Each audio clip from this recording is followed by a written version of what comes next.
The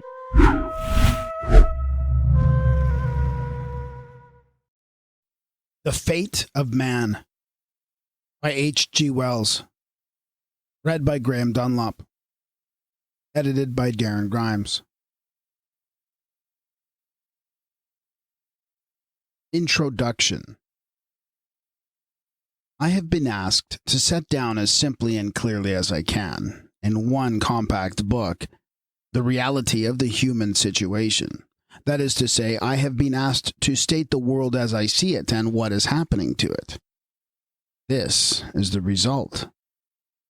A very large part of my conscious life has been a struggle for effective knowledge. I've attempted to collect and summarize existing knowledge so that it could be made available in human living, and to induce other and abler people to take up the same work. I've worked also to bring together incompatible systems of thinking about reality. Systems which ignore each other stupidly and wastefully, and are manifestly answerable for much fundamental confusion in human thought. These unresolved, contradictory philosophies and theologies encumber the human mind, and their irresolution is largely due to an elaborate mutual disregard. I am exceptionally intolerant of such inconsistencies, because if I attempt to deal with them, they worry and entangle me. I cannot make the necessary reservations and adjustments. The peculiar strength and the peculiar weakness of my mind are one and the same quality. Put favorably, mine is a very direct mind. Put unfavorably, it is unsubtle. I am impatient of complicating details and conventional misstatements because I am afraid of them. The reader will find this book ego-centered, for so we all began, and also insistent. I hammer at my main ideas, and this is an offense to delicate-minded people.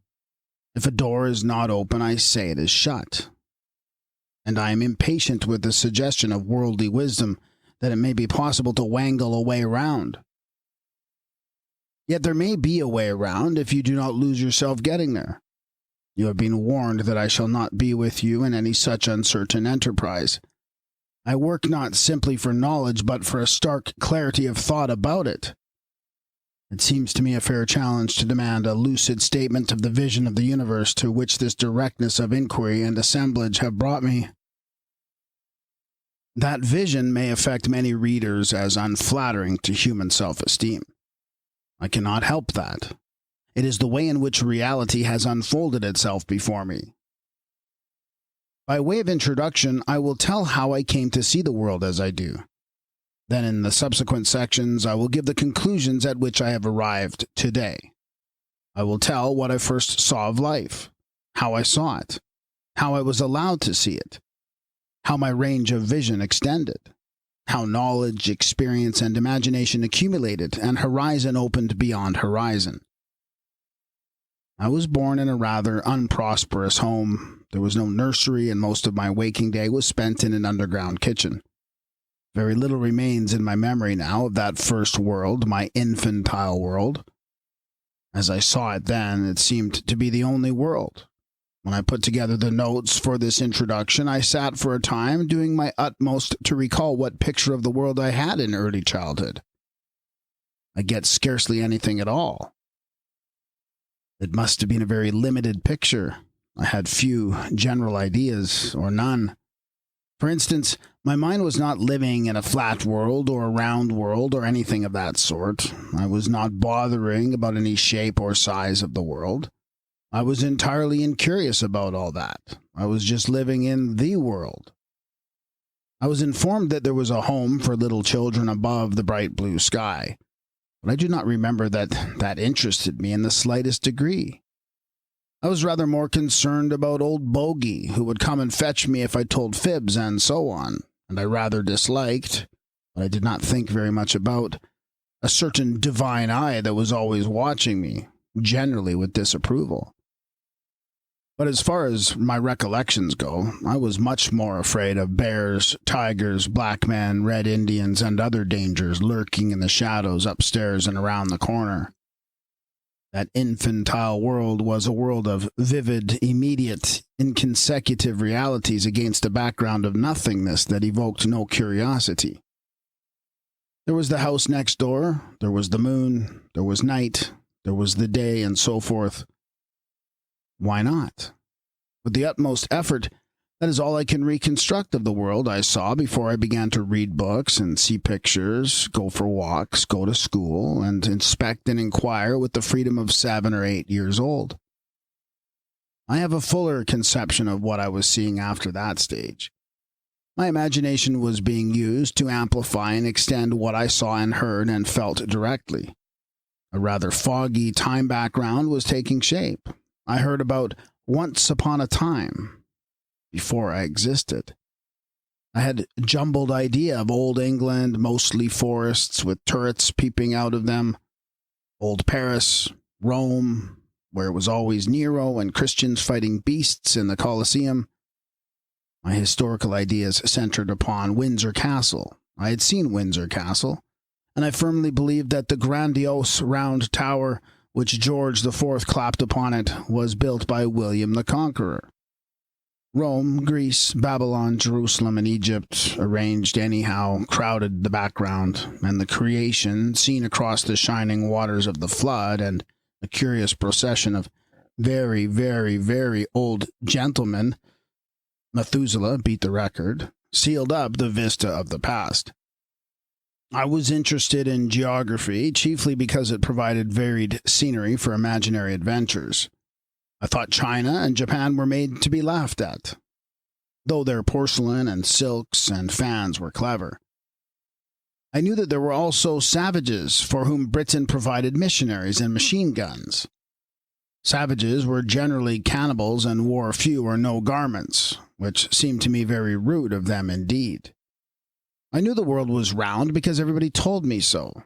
If they had told me the world was cone-shaped or flat, I should have known that with equal conviction, and it was only years afterwards that I realized how difficult it is to prove that the world is a globe.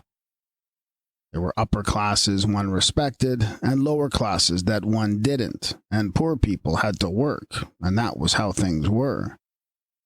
The nearer I could edge up to the upper classes, the better it would be for me.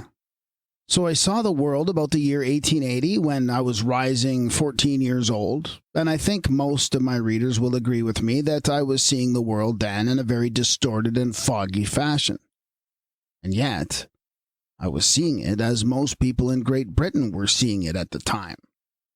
I was seeing it as a vast multitudes of people are seeing it today. I was seeing it as it was shown to me. For a score of years before that time, tremendous discoveries had been made about the past of the earth and about the origins of man. They were immensely important discoveries. They were a challenge to every idea about life commonly accepted at that time. Yet these fundamental discoveries had not been imparted to my parents, who were both intelligent, book-reading persons.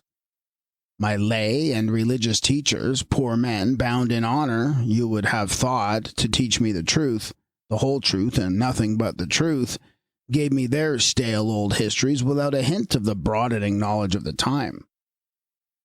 I still wonder why they deceived me so. Mainly, I think because they were too overworked and underpaid to keep up with the times.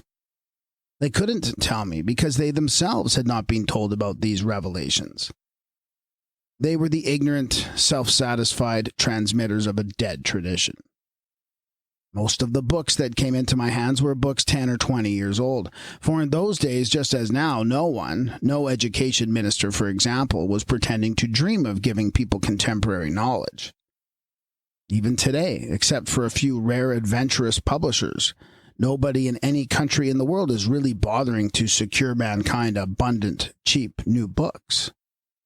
Cheap new books happen or don't happen according to the state of the market. Knowledge oozes about with cheap printing and paper and dries up when they dry up. Our English-speaking democracies, about which we boast so inordinately, are still grossly ignorant and misinformed. But I think the books we got in 1880 were more second-hand and out-of-date and shabbier than the stuff people get today. So by 1880, I saw my world pretty wrong by the higher standards of that time. I forget when it was I began to realize that the world as it had been presented to me was not a trustworthy picture of reality, that in effect I was being lied to about life. I began doubting quite early in life. The religion they put before me was queer, muddled stuff, metaphors about unfatherly fathers and sacrificial sons, blood offerings and blood-dripping sacrificial lambs in suburban London, an irrational fall and a vindictive judgment, stuff that took refuge from any intelligent questions behind a screen of awe, mystery, and menace, so that my reason did not so much reject it as fail altogether to accept it. What they called morality seemed planned to thrust me into some nasty secret corners and leave me there. I had some bad times, fearing a God whom I felt but did not dare to think a spy, a bully, a tyrant, and fundamentally insane. And it was only after terrific distresses and terrors that I achieved disbelief. Fear lingered in my mind long after definite faith had dissolved. The sublunary world they imposed upon me was equally difficult to accept. The history they taught me wound up at 1700, which was queer when one came to think about it. But even then I must have read books about the French Revolution and George Washington and the Roman Republic. And they had upset my simple faith in the inevitability of our political order, the dear Queen and all the rest of it. A sixpenny book by the late Henry George came into my hands and set me thinking crudely, destructively but profitable about rent, wages, and such like matters. Some rumors about a science called geology reached me. I'd already observed for myself in the pictures in Wood's Natural History that different species of animals had quite needless resemblances to one another, if it was indeed true that they all had been made separately. Then about the time my schoolmaster set me reading science textbooks to earn education department grants for him, and suddenly I woke up to the existence of a vast and growing world of thought and knowledge outside my ordinary circles of ideas altogether. My heavens opened, and the world as I had seen it hitherto became a flimsy veil upon the face of reality. I have heard other people who have had similar experiences to mine tell of the thirst for knowledge they experienced. I suppose I had that thirst in good measure, but far stronger was my anger at the paltry sham of an education that had been fobbed off upon me. Angry resentment also at the dismal negligence of the social and religious organizations responsible for me, that had allowed me to be thrust into the hopeless drudgery of a shop, ignorant, misinformed, undernourished, and physically underdeveloped, without warning and without guidance, at the age of 13, to sink or swim. I was too young to make allowances for the people who were exploiting and stifling me. I did not realize that they were quite charming people, really, if a little too self-satisfied and indolent. I thought they had conspired to keep me down. It wasn't true that they had conspired to keep me down. But I was down, and they didn't bother. They took my inferiority as part of the accepted order. They just trod on me. But I did not discriminate about their responsibility.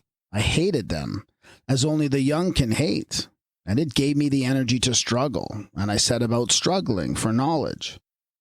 I was bitterly determined to see my world clearer and truer before it was too late. To this day, I will confess I dislike the restriction and distortion of knowledge as I dislike nothing else on earth. In this modern world it is, I hold, second only to murder to starve and cripple the mind of a child. Emasculation of the mind is surely more horrible than any degrading bodily mutilation.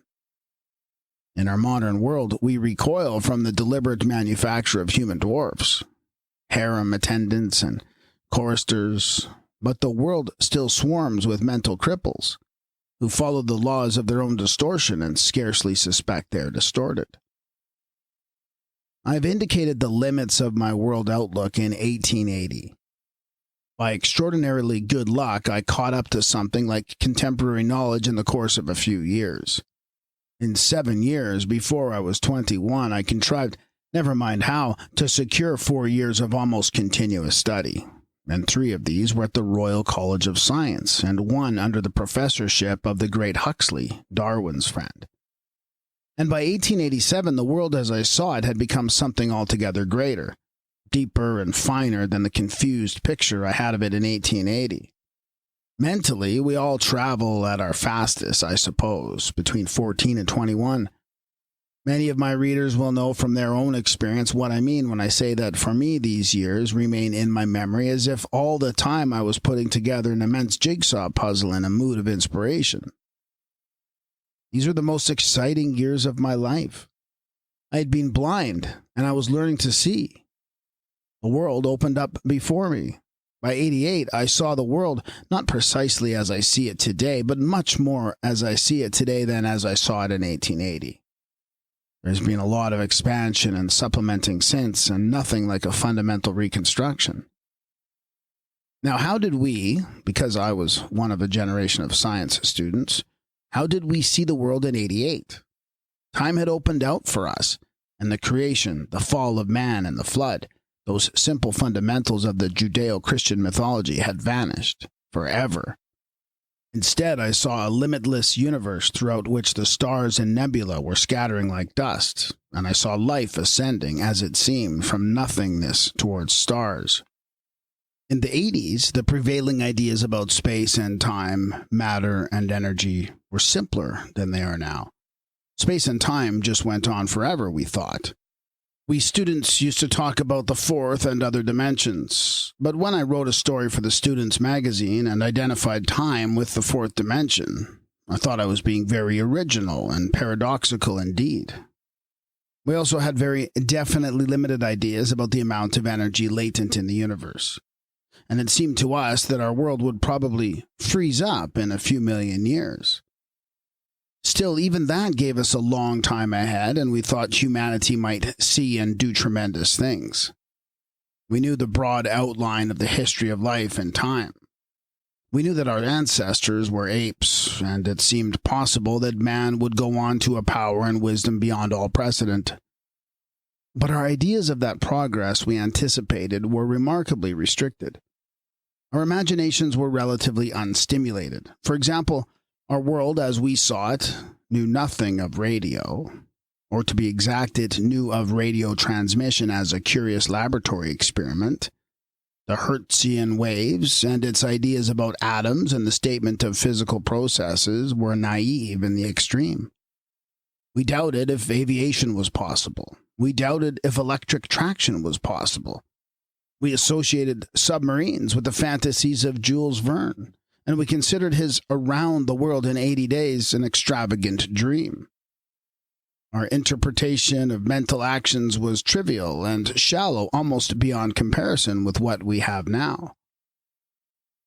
As I compare the world as I see it now with that world I contemplated 50 years ago, I realize how greatly the picture has unfolded and how much understanding has intensified. So far as its scale and texture go, so far as space and time, the atoms and the threads and substance of the picture go, the world as I see it today is altogether more marvelous, mysterious, and profound.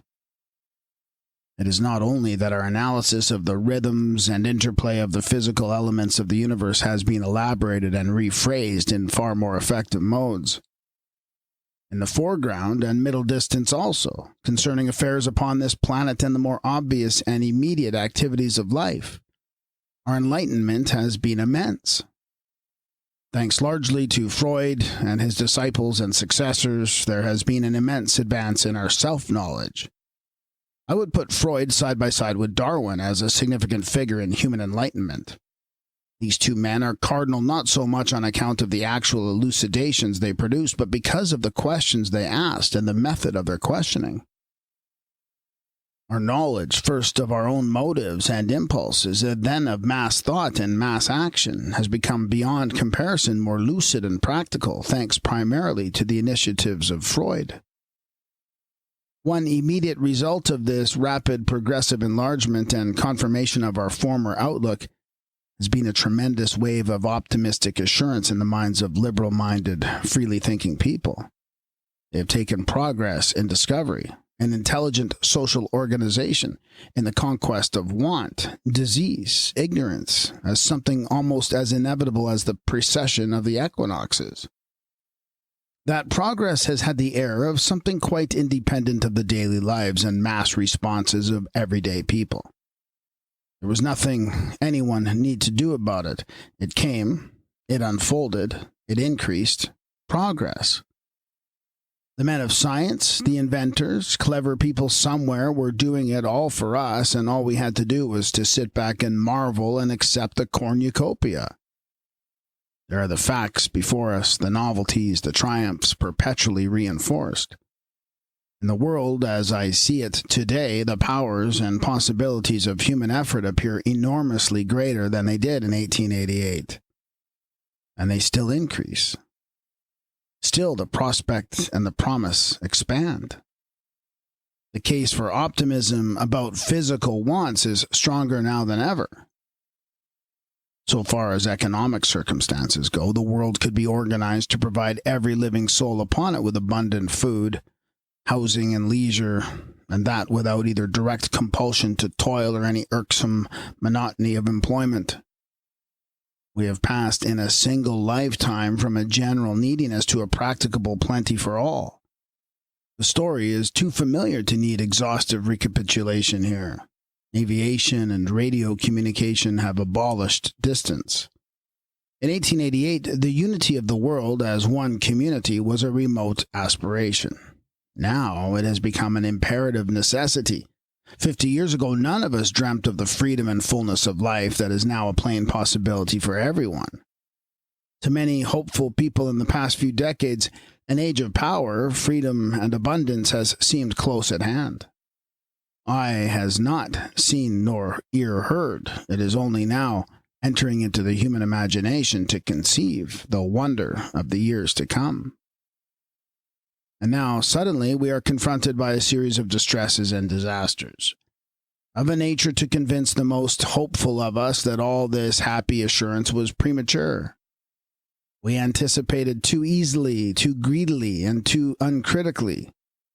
These new powers, inventions, contrivances, and methods are not the unqualified enrichment of normal life that we expected. They are hurting, injuring, and frustrating us increasingly. They are proving dangerous and devastating in our eager but unprepared hands. We are only beginning to realize that the cornucopia of innovation may perhaps prove far more dangerous than benevolent. What we may call the scientific world has recognized this quite recently. There have been great stirrings of conscience in various scientific organizations upon the question of the misuse of science and invention, and how far the man of science may be held responsible for that misuse.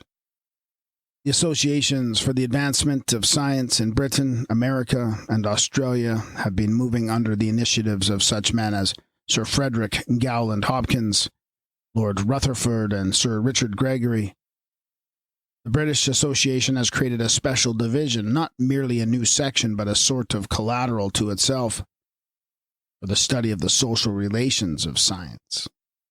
The fate of this division will be of considerable interest from our point of view. I've been privileged to attend some of its deliberations, and two divergent lines of tendency have been very evident. One is plainly to organize and implement the common creative impulse in the scientific mind so as to make it a vital factor in public opinion. That was the original impulse which evoked the division. The other is to restrain any such development of an authoritative and perhaps embarrassing criticism of the conduct of public affairs, and to keep the man of science modestly to his present subordination. It would carry us too far afield to discuss here how far the consciences of men of science may be able to get the upper hand of a trained and experienced governing class, so as to insist upon such collective ideals as they are able to formulate, and how far a trained and experienced governing class may maneuver this medley of distressed and protesting intelligences into a position of roster of mere experts available if called upon by the authorities and otherwise out of consideration. The odds seem to me to be in favor of the latter possibility. It is conceivable that the scientific worker is even now walking into a net, that increasing ideas of his inquiries and experiments are falling under the restrictions of official secrets, and that far beyond the more obvious realms of physics and chemistry, fields of investigation that have no direct bearing upon warfare are likely to come under control as favoring subversive ideas undermining the military morale of the community. In Nazi Germany, this has happened already to psychological science, to mathematical physics and ethnology, matters quite outside armament and strategy. An almost complete strangulation of the unhampered publication and exchanges of the free scientific period is visibly within the range of contemporary possibility. And the world of scientific workers, as we know them, even with that division to rally them, appears a feeble folk to resist the influences making for that extinction. No one has ever explored the bases of intellectual freedom in the modern community, and they may prove to be far more flimsy than the intellectual worker, flinging his mind about in the apparent security of his study, imagines. It is not simply the forcible misuse of purely mechanical inventions that is producing such frightening retrogressions of those brave, free hopes that culminated in the later 20s. Every fresh development of radio, of the film, and mass information generally, and all the new educational devices to which we had looked for the rapid spread of enlightenment and a common world understanding, are being subordinated more and more to government restriction and the service of propaganda. They were to have been the artillery of progress. They are rapidly being turned against our mental freedoms with increasing effectiveness. Plainly, it is high time we look more closely into the cause of these disconcerting frustrations of our recent large, bright anticipations of a world of plenty and expansion. What is the real position of Homo Sapiens in relation to his environment? Has he the mastery we assumed he had, or did he make a profound miscalculation of his outlook? Have we been indulging in hopeful assumptions rather than facing the realities of his case? Upon that question, the subsequent summary concentrates. 1. Preliminary statement. Since the day when Herbert Spencer launched the word sociology upon the world, the study of the general question of what is happening to mankind has made great advances. Sociology, or to give it a more recent and better name, human ecology, has become a real science, analyzing operating causes and forecasting events. Our awareness of our circumstances is altogether more lucid than the world outlook even of our fathers. We have flowing into the problem of human society a continually more acute analysis of its population movements, of its economic processes, of the relation of its activities to the actual resources available. We no longer talk with quite the same pompous ignorance as the history teachers of our youth, of the rise and decay of empires and of the march of civilization from east to west, or from west to east, it is much the same, and such like plausible caricatures of the currents of events. With the increase in our knowledge and understanding, quite new conceptions of these prospects and problems of humanity unfold before us. The inflation of biological ideas into sociology and human history, it has to be recognized, is a process still only beginning. The enlightenment of the middle 19th century, through the destructive analysis of the creation myth, went on in the face of vast resistances, and not the least of these were in the schools. The new conceptions threatened the very basis of belief on which right conduct seemed to rest. Men shrank from following out the plain implications of the new discoveries. And so either they were denied irrationally and frantically, or they were minimized. They were admitted, yes, but as obscure, remote matters that had little or no significance in the broader issues of life, so that they could be taught in a sterilized form or ignored altogether. There was a period of controversy, very disastrous to the old dogmas, and then a phase of defensive silences. Open fighting was abandoned, and the established beliefs dug themselves in. It is still possible for bright youngsters at the universities to enter upon the advanced study of history, philosophy, and economics in the blackest ignorance of general biology. A majority of them remain in that ignorance, with a deepening scholastic hostility to the science, which sits like a neglected creditor at their doors. They have established a social prejudice against this dreaded line of thought and body of knowledge in which they have no share. They succeed in putting it upon the all-too-snobbish and sensitive young that somehow the biological reference is not quite the thing. It isn't done. It isn't to be thought about. There is an indecency in it. The young university philosopher, historian, or economist is in many cases not so much biologically ignorant as biology-proofed. It is because of such mental gaps and barriers that it is necessary to recapitulate here certain facts about life, which altogether they are matters of general knowledge today beyond question and almost beyond cavil, might nevertheless, so far as any effective realization of their bearing upon our general social, political, and religious behavior goes, to be totally unknown. Yet they bear upon the problems of the present urgently.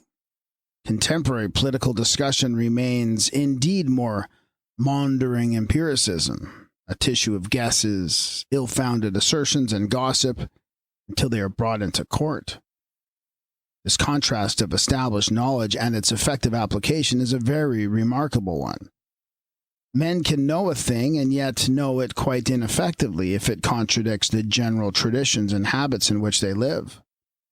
It is well to understand that at this stage in our analysis, because it bears very directly upon the review of human possibilities to which this summary is directed.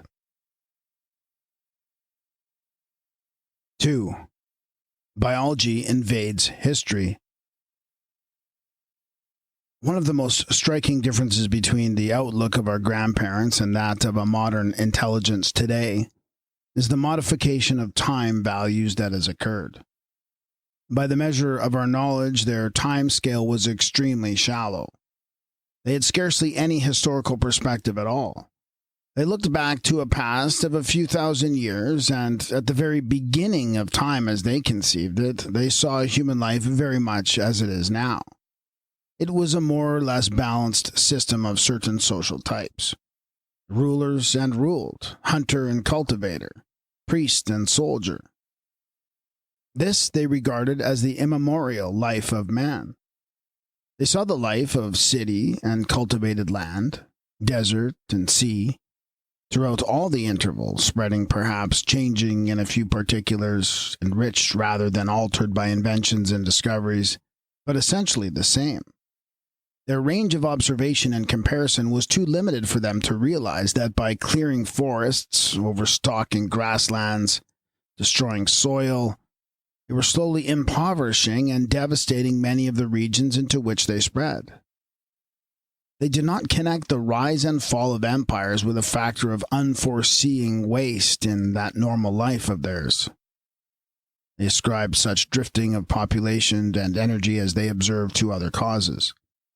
These processes of primitive waste were too relatively slow to be perceptible from lifetime to lifetime. So these thinkers of yesterday talked of unchanging human nature. You cannot change human nature, they said. They relied upon the fabled promise of the rainbow. They had it straight from the Creator's mouth, that while the earth still remained, seed time and harvest should endure. The order of events seemed a sure, unfailing routine. And in much the same way, our ancestors, until a couple of dozen centuries ago, thought the world was flat. They thought the sea they sailed upon flat without qualification, and it required a considerable amount of mental exercise for them to realize that the apparent plane of the ocean surface was really curved, and then the faster and farther they sailed, the more effectively they would realize how the round earth was falling away from their first assumptions. All their old landmarks would then vanish one after another. Astounded navigators found unfamiliar constellations in the heavens. Within 24 centuries, man has been discovering that he lives not on a flat earth, but upon a globe. And within the last 10, that he is not the center of the universe, but a denizen of a very second-rate planet.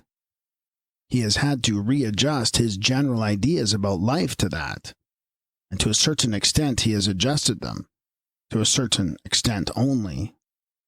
And similarly, our historical imaginations, quite as much as our geographical imaginations, live today in a vastly enlarged system of perspectives.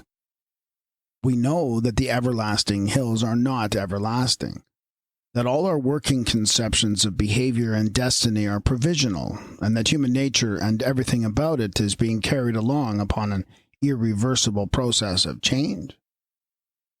Our historical ideas reach back now through vistas of millions of years.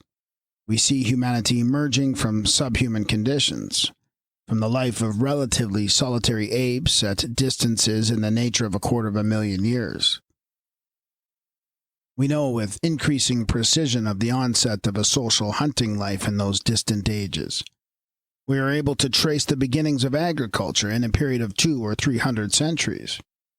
And by the new scale, the development of cities, language, law, religious organization, and all the various adaptations of humanity to the new conditions of a regular food supply, all that social system which seemed as eternal as the heavens, appear now events of yesterday, devoid of any finality whatsoever. That fixity of the normal human life which our great-grandfathers assumed as a matter of plain common sense, we discover was a transient dream. As our perspectives open, it vanishes. The rapid progress of social psychology, human ecology, and all the ill-defined activities of human and general biology is opening our eyes. It is opening even the eyes of our trained historians and our social teachers to the real nature of our everyday social life. It is brought home to us that the human species for the last 20 or 25,000 years has been living in such a continuously accelerating process of change as no other animal species has ever been called upon to face. And it is also being forced upon our reluctant attention that the species Homo Sapiens is no privileged exception to the general conditions that determine the destinies of other living species. It prospers or suffers under the same laws. These laws can be stated compactly, and there is nowadays very little dispute about them, even in matters of detail. 2. Biology invades history. One of the most striking differences between the outlook of our grandparents and that of a modern intelligence today is the modification of time values that has occurred. By the measure of our knowledge, their time scale was extremely shallow. They had scarcely any historical perspective at all. They looked back to a past of a few thousand years, and at the very beginning of time as they conceived it, they saw human life very much as it is now. It was a more or less balanced system of certain social types. Rulers and ruled, hunter and cultivator, priest and soldier. This they regarded as the immemorial life of man. They saw the life of city and cultivated land, desert and sea, throughout all the intervals, spreading perhaps, changing in a few particulars, enriched rather than altered by inventions and discoveries, but essentially the same. Their range of observation and comparison was too limited for them to realize that by clearing forests, overstocking grasslands, destroying soil, they were slowly impoverishing and devastating many of the regions into which they spread. They did not connect the rise and fall of empires with a factor of unforeseeing waste in that normal life of theirs. They ascribed such drifting of population and energy as they observed to other causes. These processes of primitive waste were too relatively slow to be perceptible from lifetime to lifetime. So these thinkers of yesterday talked of unchanging human nature. You cannot change human nature, they said. They relied upon the fabled promise of the rainbow. They had it straight from the Creator's mouth, that while the earth still remained, seed time and harvest should endure. The order of events seemed a sure, unfailing routine. And in much the same way, our ancestors, until a couple of dozen centuries ago, thought the world was flat.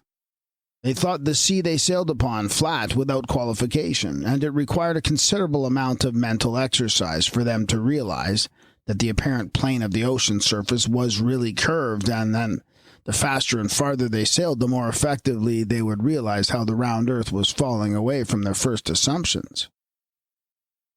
All their old landmarks would then vanish one after another. Astounded navigators found unfamiliar constellations in the heavens. Within 24 centuries, man has been discovering that he lives not on a flat earth, but upon a globe. And within the last 10, that he is not the center of the universe, but a denizen of a very second-rate planet. He has had to readjust his general ideas about life to that, and to a certain extent he has adjusted them, to a certain extent only.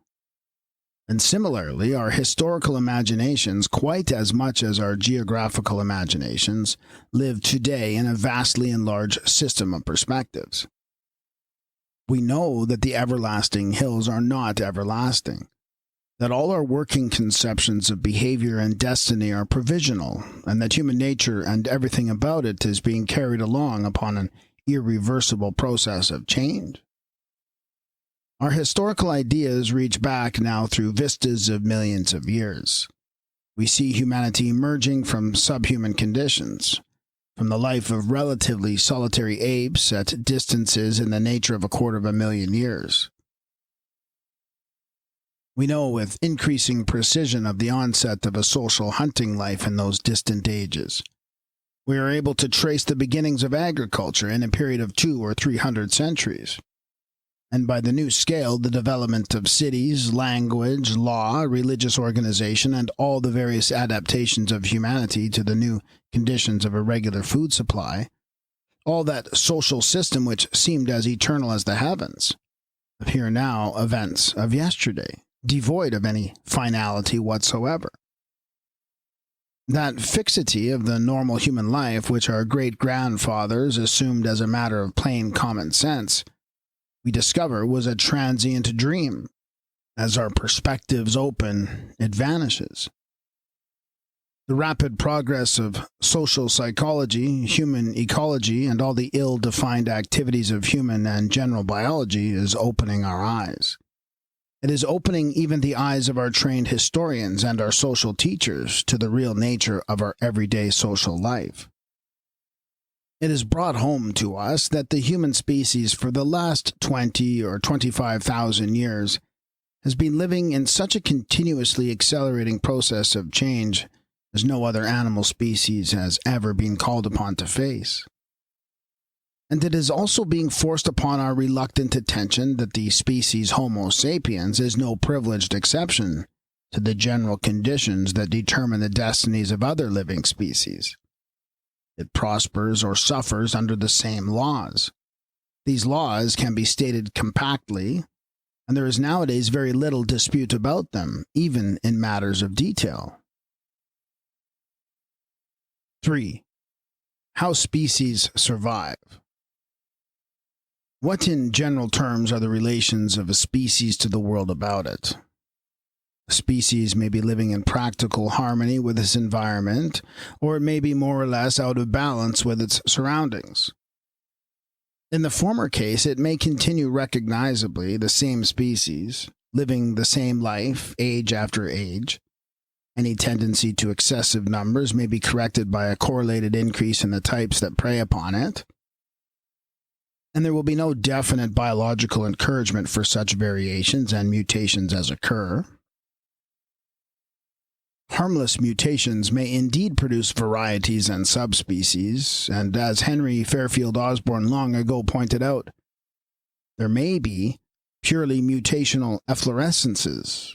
The correlation of a species to its environment is never hard and exact, but only a minority of mutations seem to be without some quality of advantage or disadvantage.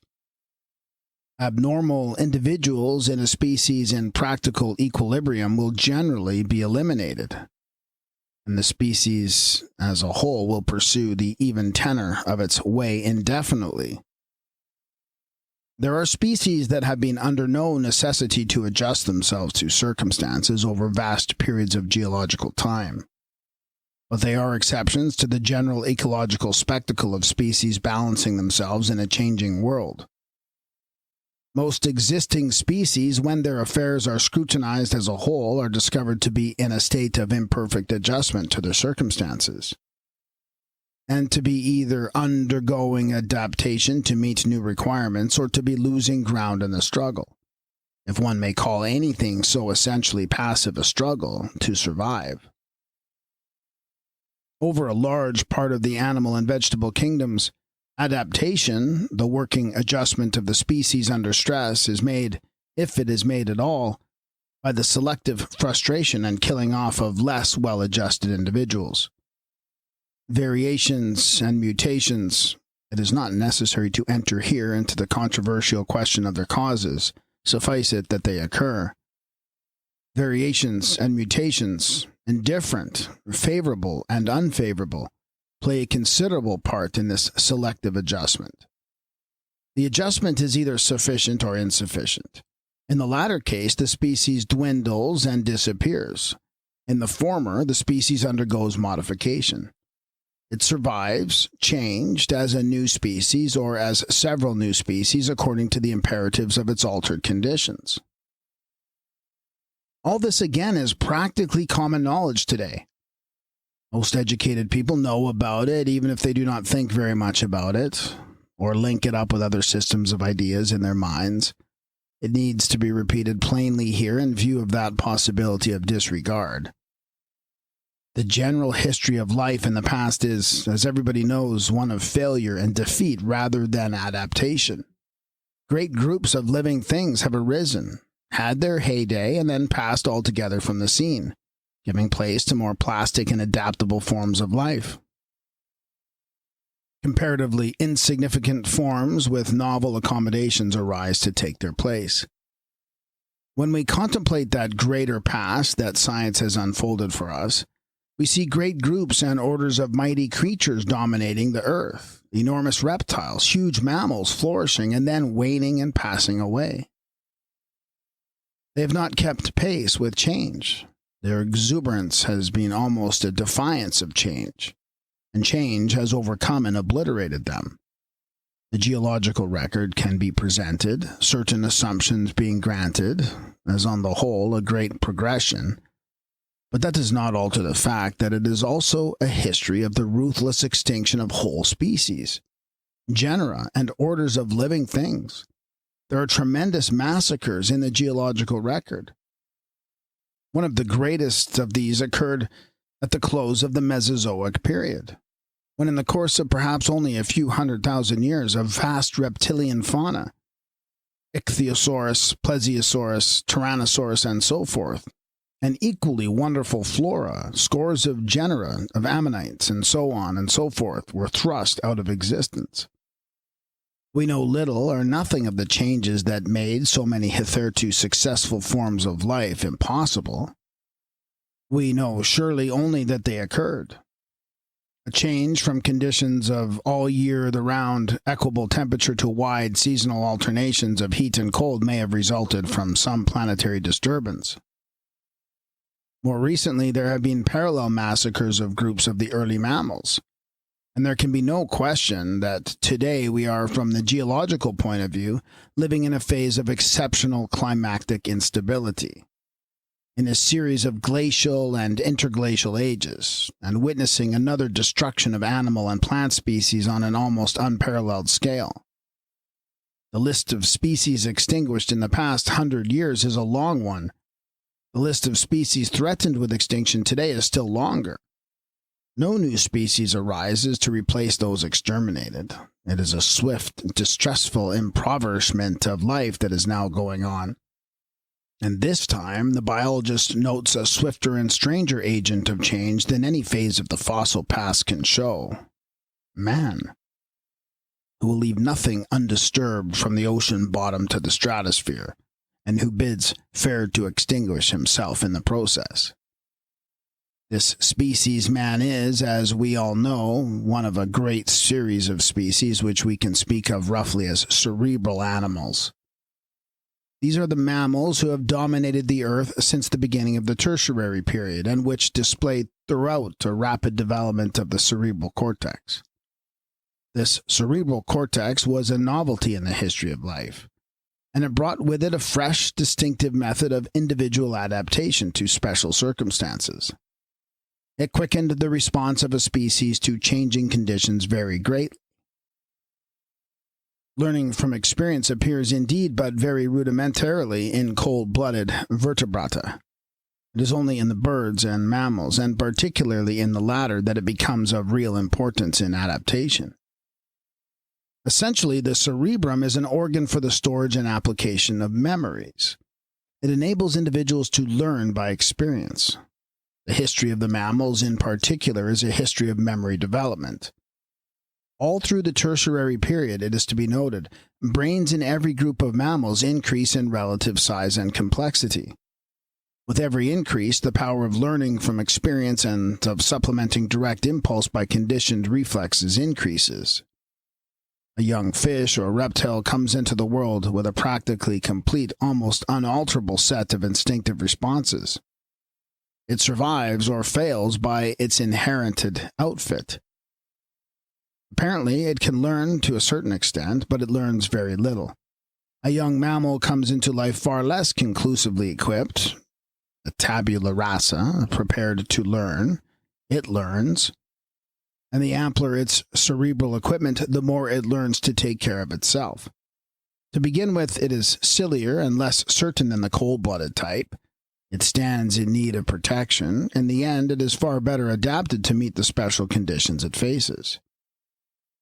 Moreover, the young mammal, and to a rather different extent, in a rather different fashion, the young bird do not simply learn from individual experience. Generally speaking, there is also a protective relationship between the parent and the new individual. By example, and often by direct intervention, the young individual is taught. It heeds and imitates. As we ascend the scale of cerebral development, the possibility of teaching increases.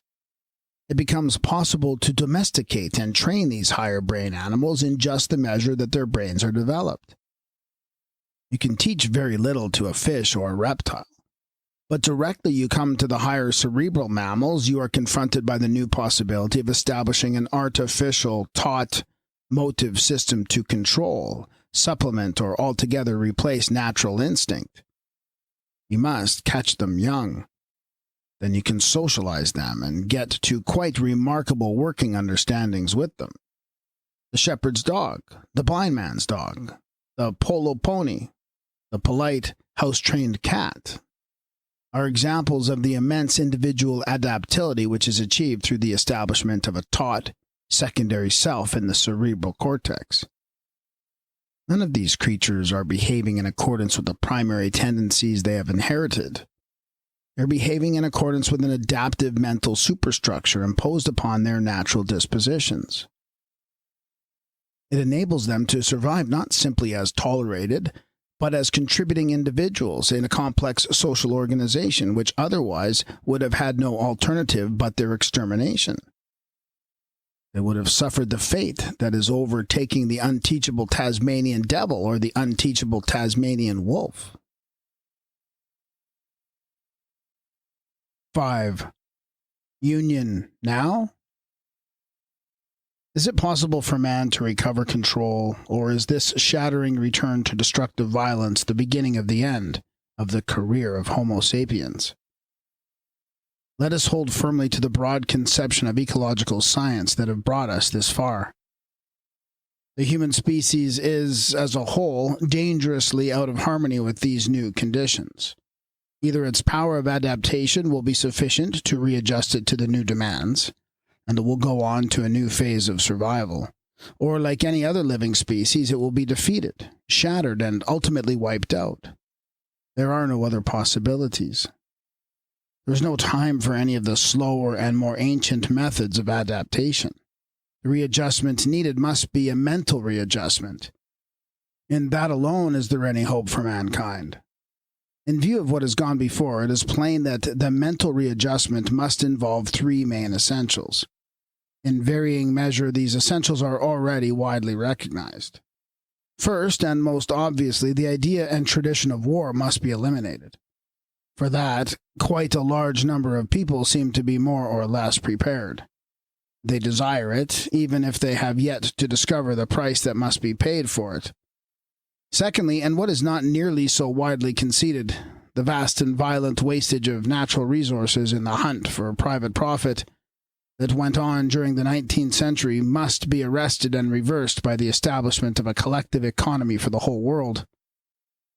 And thirdly, in view of the stress of those young people, the resultant world organization must be of an active, progressive, imaginatively exciting nature. That surplus energy of youth, male and female, must be used up. It is the drive and essence of life. It is life itself. It must in each generation be getting on. It must be doing things, making or remaking with an effect of conquest and general participation.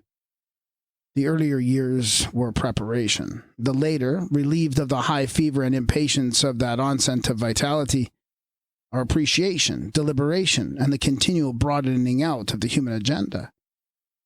These three propositions, peace, collectivism, and incessant new enterprise, are interdependent and practically inseparable. One cannot be realized without the other two. In stating these propositions, we are not in any way laying down the law. The law is in the nature of things. We are merely stating as precisely as possible the unconditional terms that our race manifestly has to expect. To what extent is contemporary thought and education moving towards the abolition of war? An increasing number of us are realizing that the age of independent sovereign states and empires throughout the world, free to make war and prepared to make war, each separated from the other by barriers of language, religion, historical delusions, and those differences in habits of life which are called national cultures, is coming to an end, obviously, rapidly. And at present, not one of us can say with any confidence what sort of world order can replace it. A world order we feel there must be, but as to how it is to be attained, we are all at sixes and sevens. The world of man has, in a chaotic disorder of conflict, already become one community, one disorderly community. In the days of Oliver Goldsmith, what happened in China, and did not matter a rap to anyone in England. If every time one fired a gun in England, he remarked a man died in China, nobody would mind in the least. The shooting would go on. Now what happens in China happens everywhere in the world. That is to say, it is known and affects like everywhere. The crude fact of the worldwide community is here now. The open questions arise when we consider how this inevitable coming together of our communities can and will be recognized and established as a world order. We have indeed already seen one attempt to reconstitute human affairs so as to eliminate this destructive process of modern war in the League of Nations experiment. That we realize now was an extremely naive attempt to stop the current of history and to preserve forever just those national separatisms and strangulating boundaries against which the stars in their courses are fighting.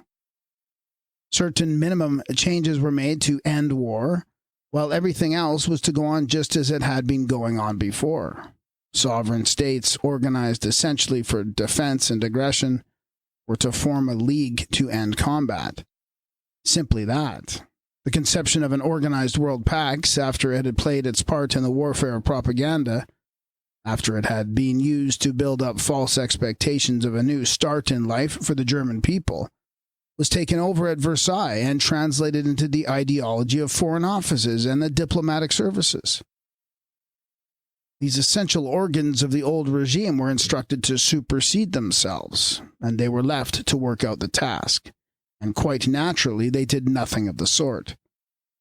The League Covenant completely disregarded that perennial problem of the restless young man, and it gave no attention to the absolute necessity of reconstructing economic life upon a collectivist basis throughout the world.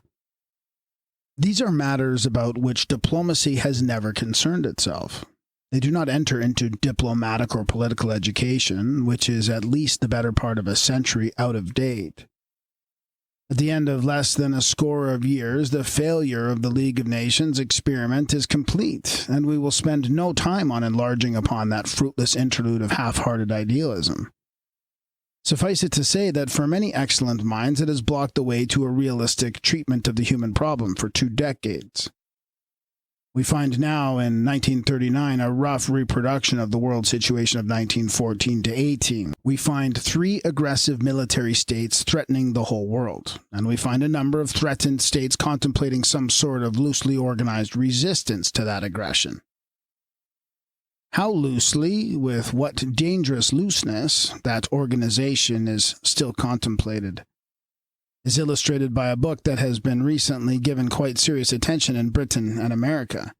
This is Union Now by Clarence K. Street. He proposes that right now there shall be a federal union of 15 now independent states, which he describes as democracies. They are the United States of America, the British Group, Finland, France, Holland, Belgium, Switzerland, Denmark, Norway, Sweden.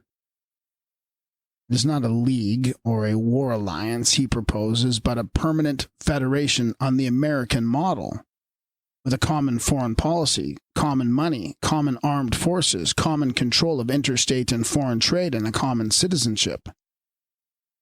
He sweeps aside such questions as the status of India, colonial possessions, the various monarchist traditions involved as secondary questions. Soviet Russia he balances on the brim of his project with a query. On the whole, an encouraging query.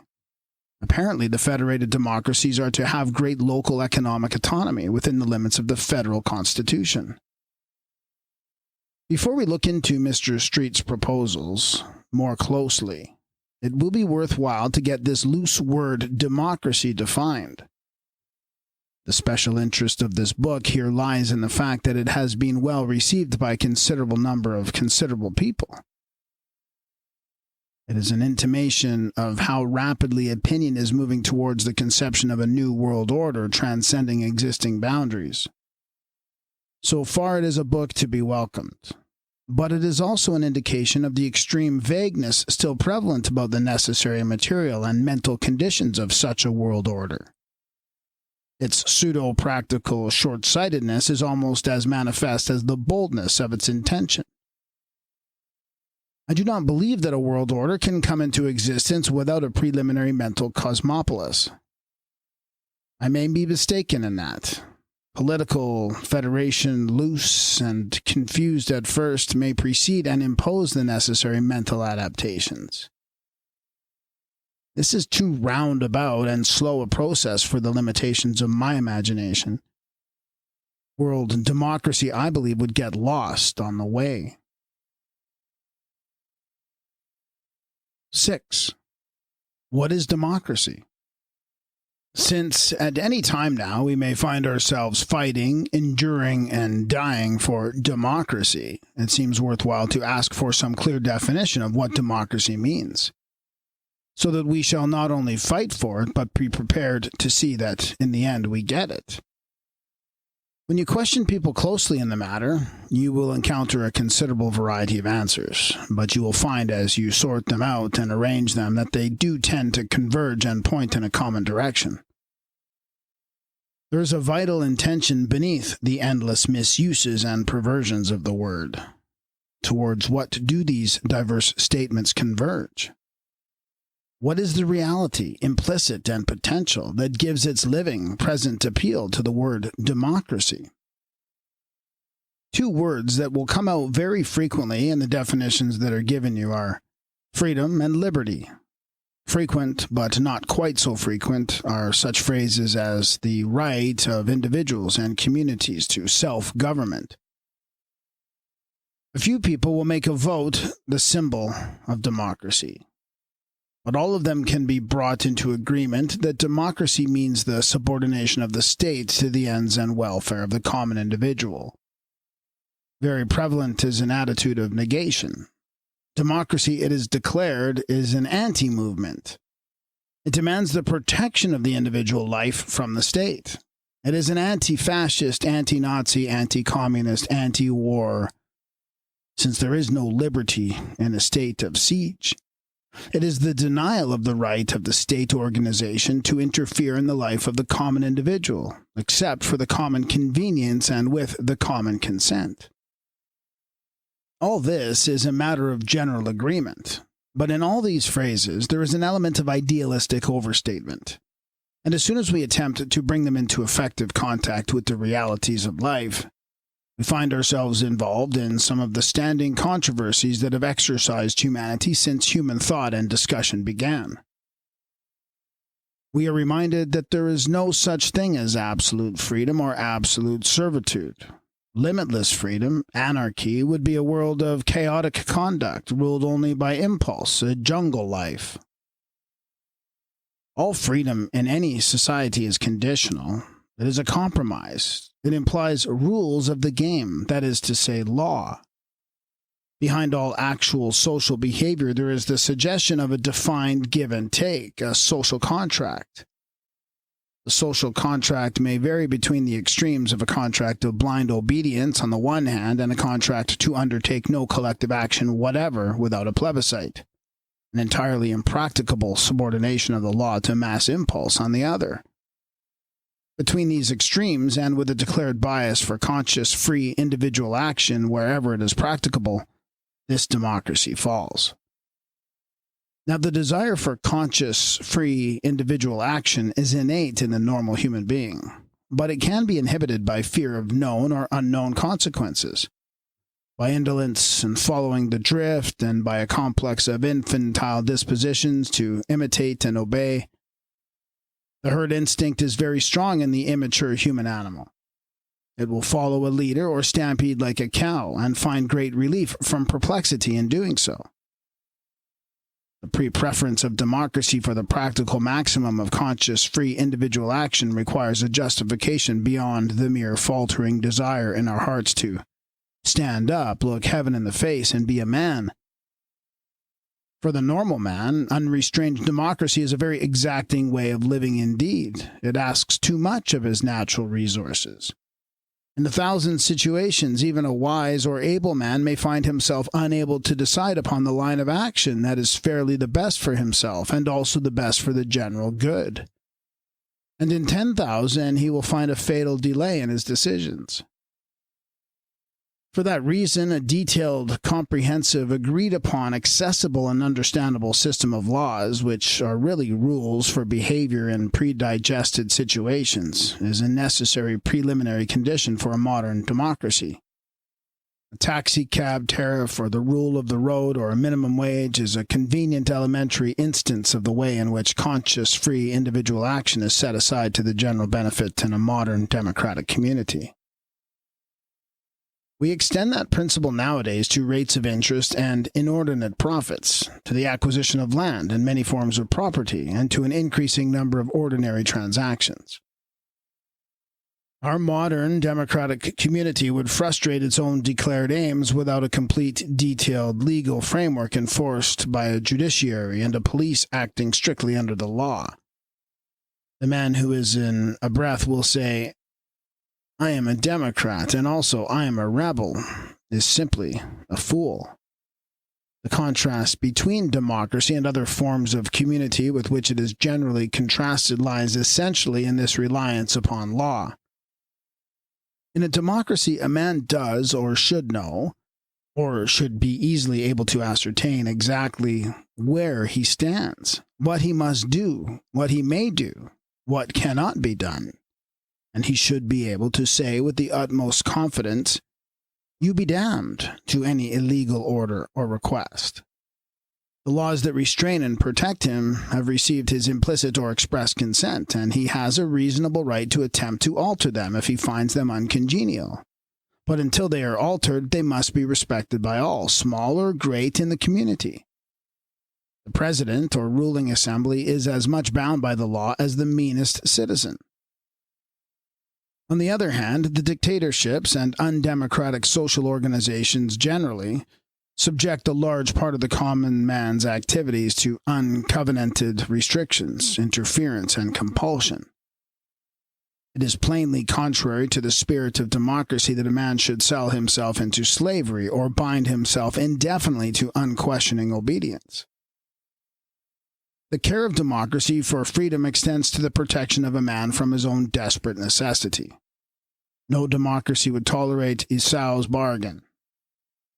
Most existing dictatorships indeed claim a sort of legality based upon some forced plebiscite, some snatched election. But your inquiries will make it plain that the consents of the governed in a democracy can never be finally silenced and irrevocable consent. It must be a continuing consent. It must be subject to sustained revision and renewal. From the point of view of democracy, all absolutisms are illegal, and resistance to their commands is as justifiable as resistance to any less general hold-up or act of violence. This fundamental legalism of democracy has been and is a deterrent to swift collective action. And the history of human government is very largely a history of attempts to reconcile the bickering gradualism of legal and deliberative government under democratic conditions with the needs of special emergencies.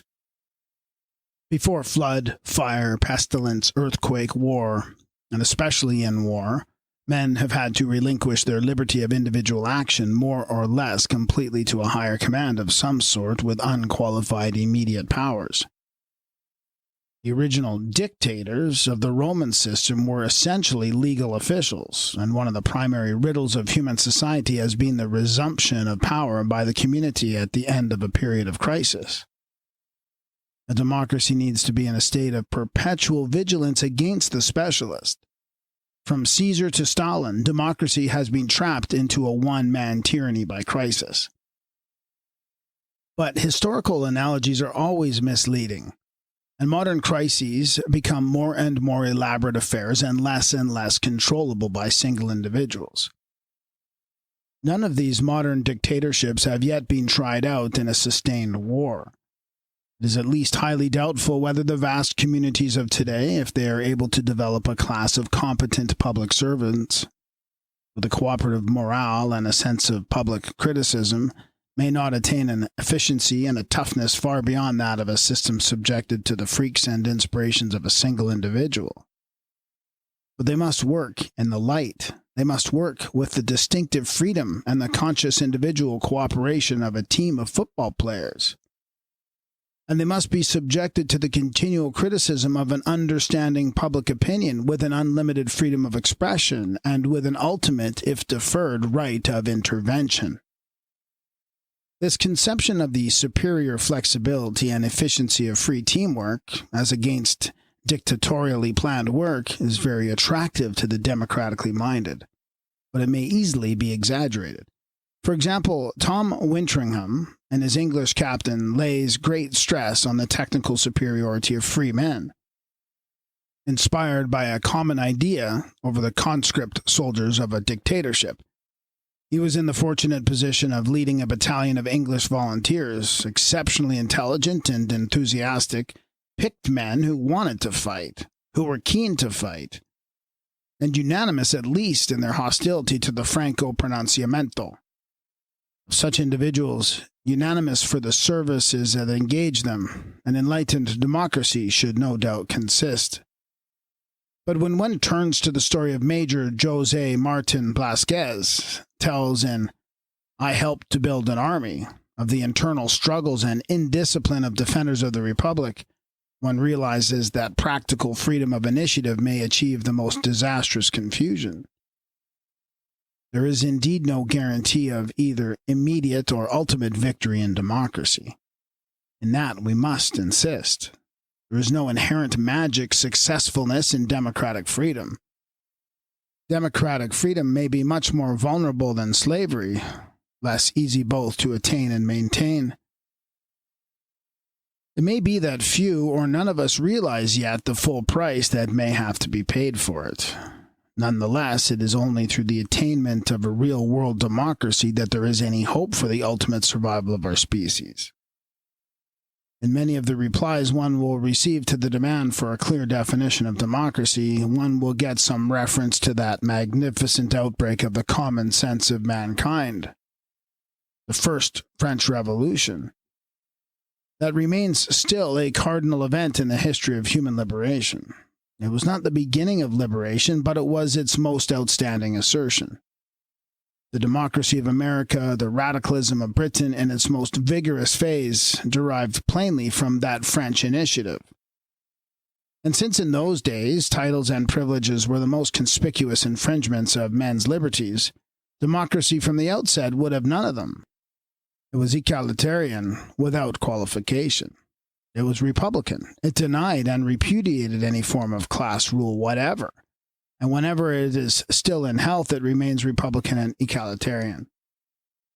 But conditions in 18th century France were peculiar in the fact that then the conspicuous offense against human liberty was class privilege.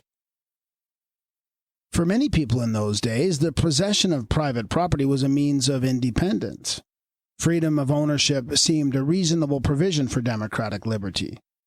And only a few realized that, released from class tyranny, the free play of proprietorship might create advantages and disadvantages, as wide and socially wasteful as subject to abuses as the class privileges of the older regime. Throughout the first revolutionary period, the spirit of democracy found itself puzzled, mocked, and frustrated by economic inequality.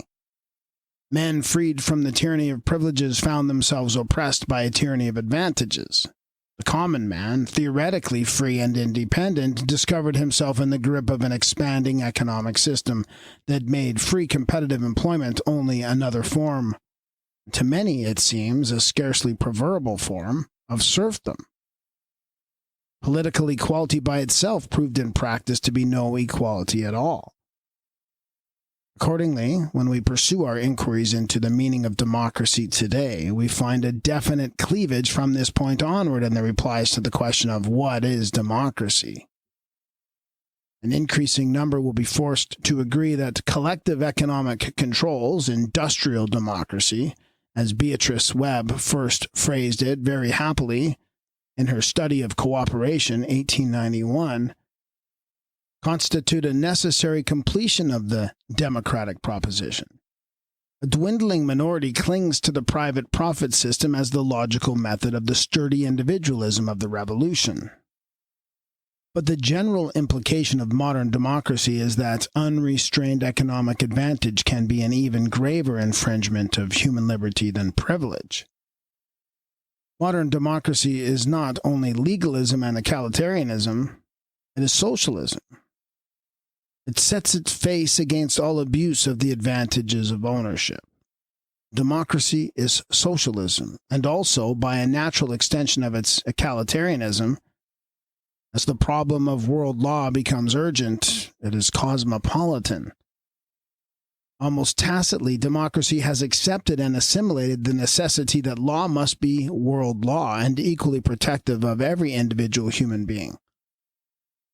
So far as cosmopolitanism goes, modern democracy reverts to far older revolts of human common sense against racial, national, and class distinctions.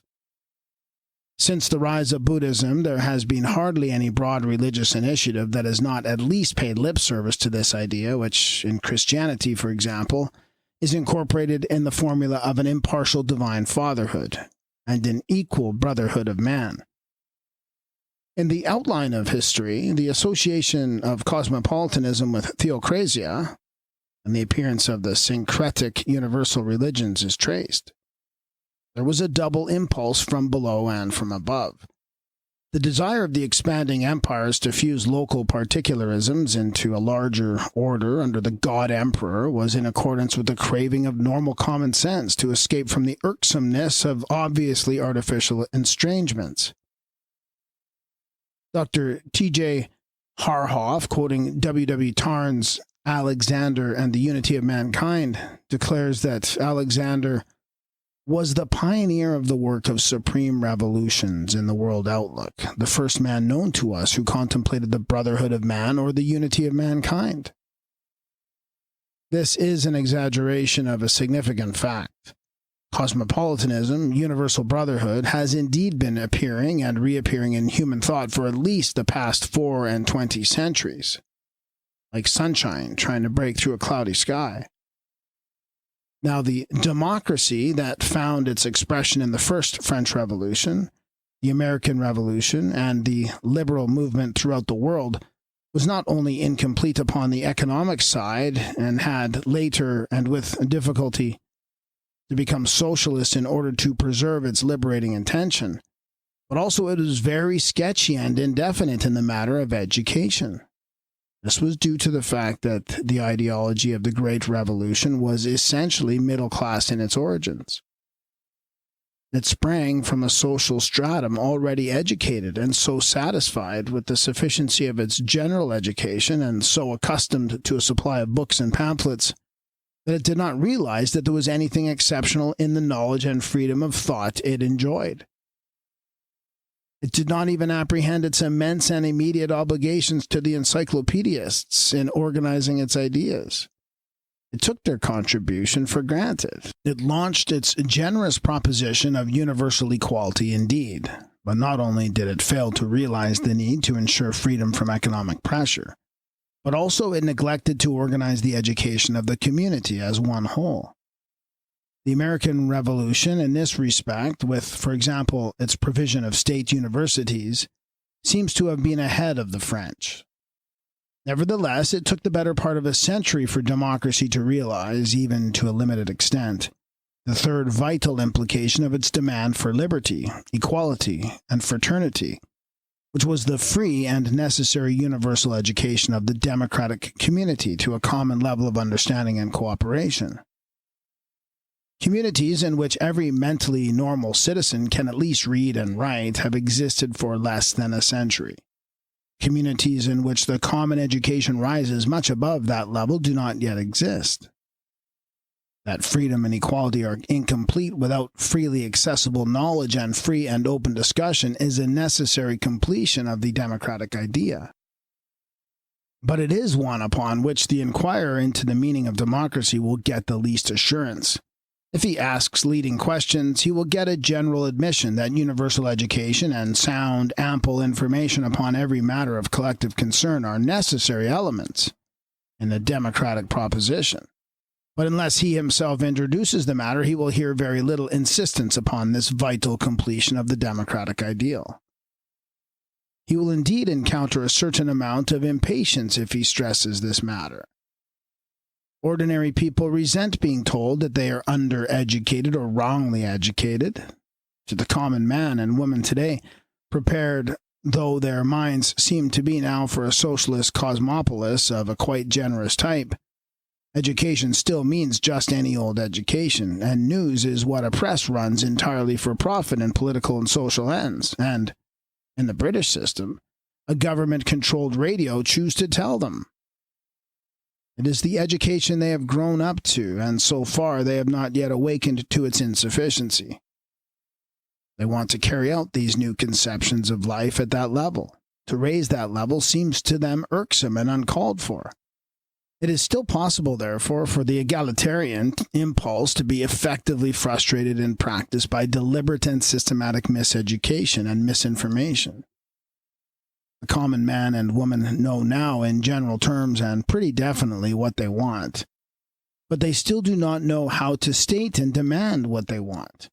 Private enterprise is able to defend its appropriations quite effectively, because it owns the press almost entirely, the news agencies and the distributing trades, and so it can distort values and distract the public from crucial issues in the boldest fashion. There's no countervailing equipment of the public mind in the common schools. These are essentially conservative institutions, adapting the common man to the social order in which he finds himself, preparing him for that state of life of which he has been called and given him no reasonable intimations of the great drama of change in which he has to play his part. As we have shown, the whole mechanism of modern life demands organized collective control. Stars in their courses will not suffer the world scramble of exploitation that wasted so much human possibility in the 19th century to go on. Our species cannot afford it under any conditions. But in face of the essential ignorance of the modern democratic community, the enterprising owner, the profiteer that is to say, can keep his grip upon his advantages far more effectively than he can in the face of a dictator with unqualified powers. He can resist socialization far more effectively. Against the capitalist's obstructive power, the willfulness of the dictator is able to operate far more vigorously than the will of the undereducated, ill-informed, and suggestible democracies. So that in certain ways, the dictatorships have undoubtedly been able to get ahead of the democratic states. They have gone further on the way to socialization. While the industrial exploiter or the rich man struggles to keep his grip on the recalcitrant worker below, the dictator of the totalitarian state takes him firmly by the collar. Wealth finds itself handled with an extraordinary disrespect. Dictatorships imply collectivism.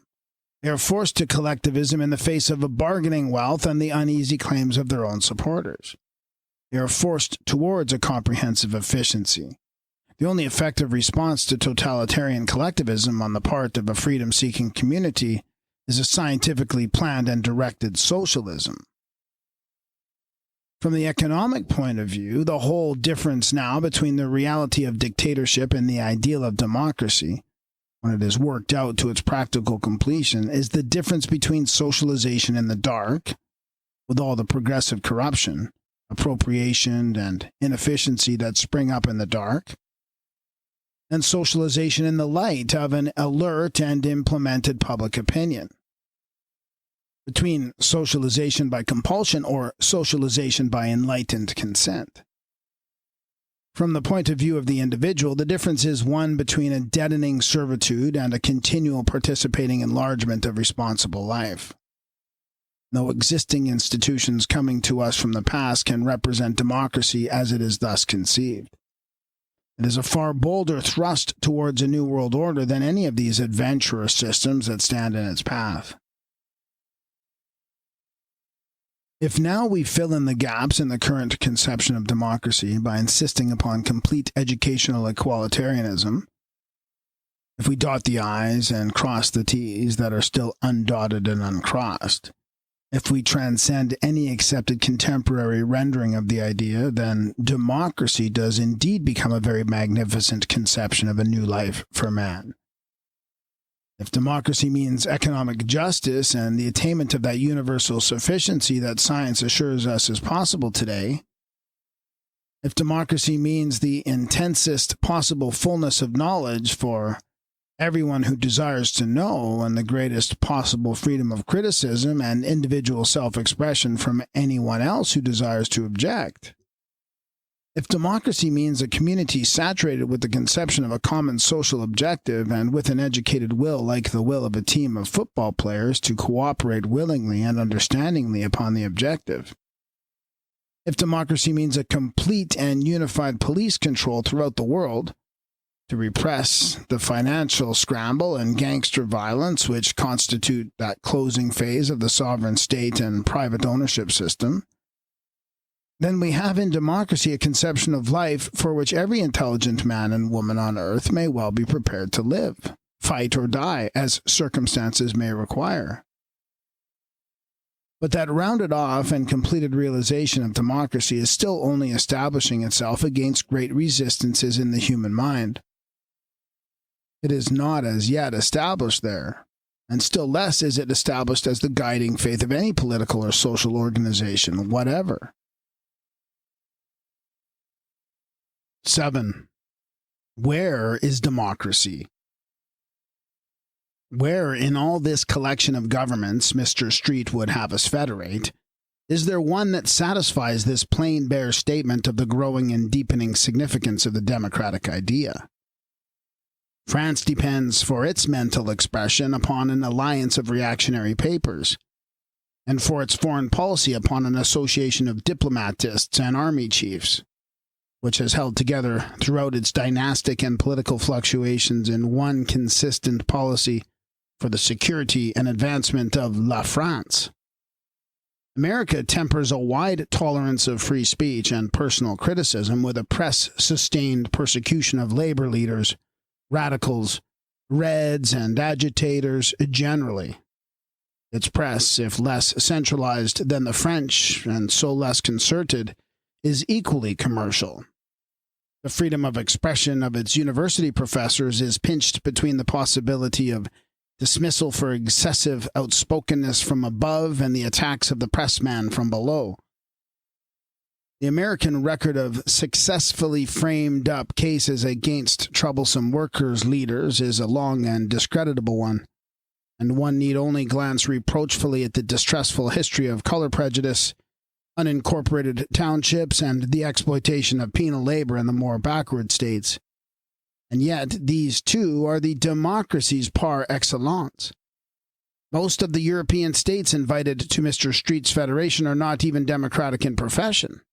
Sweden, Norway, Denmark, Holland, and the British Empire are monarchies. The monarch professes to act only on the advice of his or her ministers. But as a matter of fact, the court is a center of social and administrative influence of an entirely undemocratic sort. A crown is the symbol of graded privilege. In the place of Heil Hitler or the fascist salute, these royalist peoples, at the sound of their particular royal anthem, stand stiffly to attention with an air of ineffable reverence. It is quite a parallel act of worship, and as complete a repudiation of the personal responsibility of democracy. The disintegrating British Empire is now, one has to recognize, a system of government almost completely out of popular control. Practically, it has undergone a reactionary revolution in the last decade, and a loose-knit combination of court, church, army, and wealth, intensely class-conscious, intensely self-protective, has resumed control of affairs. It is an oligarchy skillful of the assimilation of useful or formidable individuals, but without the slightest disposition to amalgamate with anything else on earth. Its ruling motive is the fear of dispossession. Decisions involving peace or war are made without any pretense of consulting any surviving popular will. And the whole capitalist press, the cinema, the radio, and indeed all possible means of influencing opinion, concentrate upon the assertion of the rightness and inevitableness of these decisions. Dissent is a muffled and ineffective squeaking, and any inconvenient facts are kept from the public by requests for suppression that are in effect commands. There is a special Form D sent around to the press which it is extremely unwise to defy. Most of the acts of Mr. Chamberlain since September 1938 have been as irresponsible as those of any dictator, equally unscrupulous and far more shameful. He has indeed made himself a dictator by tact and betrayal instead of by violent seizure. There is, in the long run, very little to choose between a bully dictatorship and a tact dictatorship. The latter may be less crushing but more insidious in its attack upon human dignity. These are the practical realities Mr. Street has to face. The will for federation in any of these governments is far more than doubtful. Even if presently they have their backs to the wall, they will all fight for their separate sovereignty to the last. No doubt it is true that in spite of much human inconsistency, much confused thinking, and many local abuses, there is still a powerful disposition throughout all the Atlantic and Scandinavian communities towards liberty, equality, and world brotherhood. It breaks out in literature, discussion, and conduct. It expresses itself plainly in books, spontaneous press writing, plays, and films. This is most manifest in America, and there is in consequence a growing disposition of the British authorities to intercept and censor the too outspoken American weekly press. An increasing number of English readers subscribe to American periodicals to learn what is being hushed up in their own country. With every acceleration of communications, this American influence will increase. Moreover, there are plenty of American professors manifestly disposed to take the risk of outspokenness and say what they like. If at times they veil their meaning a little from the possible hostility of the unintelligent in a deliberate obscurity of technicality that sometimes borders on jargon, that does not prevent their speculating very boldly about economic, social, and international processes, much more boldly and freshly than their English equivalents. Again, the bitter jests of such a French periodical as Le Canard Enchaîné are saturated with the soundest democratic scorn and derision. The desire of a considerable section of enlightened Frenchmen to sustain and complete the mighty impetus of the Declaration of the Rights of Man is genuine and obstinate. They will not willingly suffer France to desist from her traditional task of world enlightenment. For some years, in the face of overwhelming financial and political difficulties, there has been a gallant attempt to produce a modern encyclopedia, which might repeat the preparatory role of the original encyclopedists for the vaster needs of today. Neither Americans nor British, with their vastly greater resources, have attempted anything so comprehensive and illuminating. It would be possible to quote hundreds of instances, names, books, speeches, utterances, and acts to show that all round about the world in a great multitude of still all too dispersed intelligences, democracy lives and advances.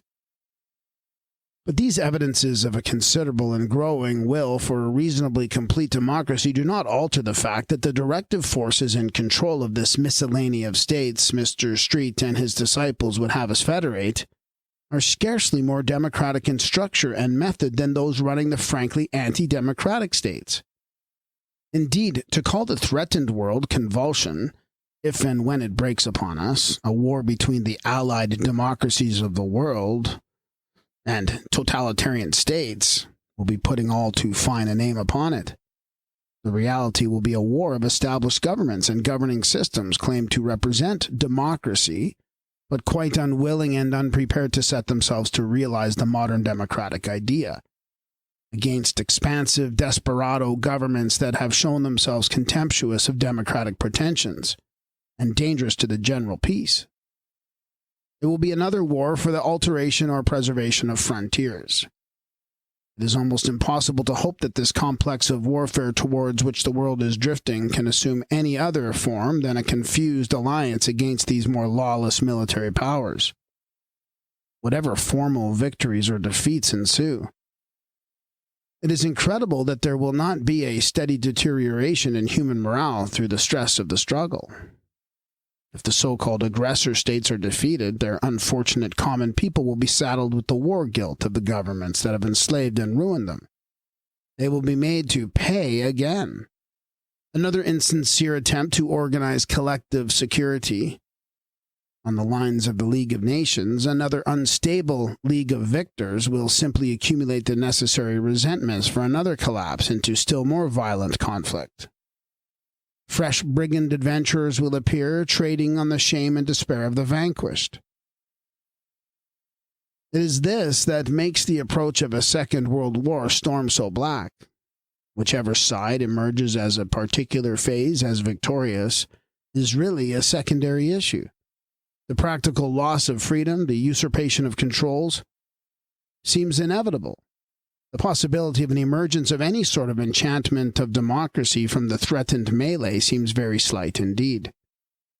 Democracy is still too incomplete, unorganized, and unprepared to bring about any such happy ending. Catastrophe is still steadily outrunning education.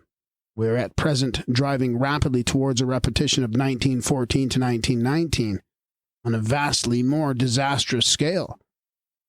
Our present peace, what passes for peace, is no settlement, it is merely a postponement. Conceivably a sort of undeclared war of boasts, threats, alliances, armament, and counter-armament may yet, through some years of feverish pseudo-peace, hold back the sparring, gesticulating antagonists from an actual world war explosion. But this peace will be so full of stresses, it will tie down men so completely to immediate military, propagandist, and diplomatic controls as to debar the thought of any revolutionary readjustment during this interlude of preparation. It is not as though we were really gaining time to think.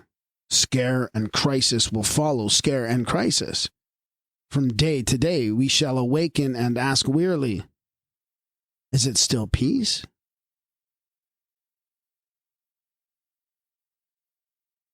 Thank you for listening to this sample.